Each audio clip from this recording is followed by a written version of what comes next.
Mga kapatid, sana po ay magsagawa kayo ng lubos na pagsisiyasat o pagsusuri sa mga nagaganap ngayon.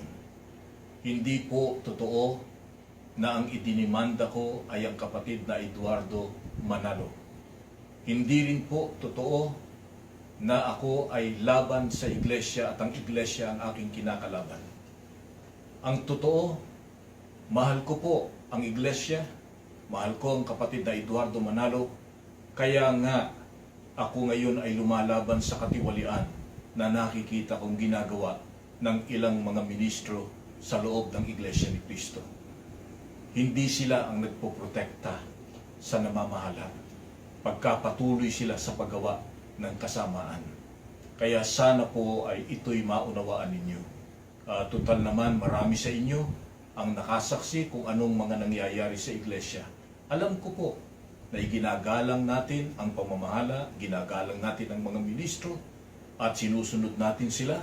Pero higit sa lahat, ang sundin natin ang ipinag-uutos ng Panginoong Diyos. Yung aral po, at merong aral ng Diyos, ilantad ang mga masasamang gawain at huwag makisama sa kanila.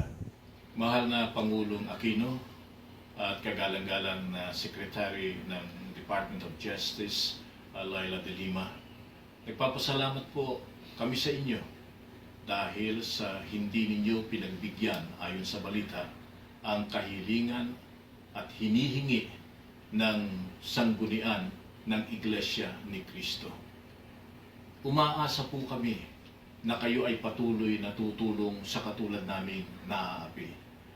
Alam namin na mayroong Diyos na makapangyarihan sa lahat. Pero sumasampalataya rin po ako na may mga pagkakataong ginagamit ng Diyos ang mga katulad ninyo upang mabigyan kami ng katarungan.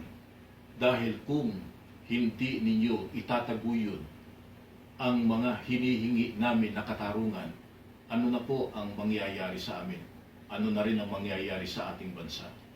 Kaya ang amin lang pakiusap, sana po ay huwag ninyong pabayaan ang kasong ito.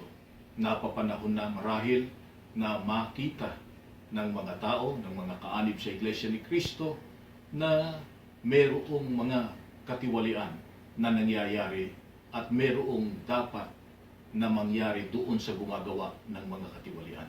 Salamat po ng marami.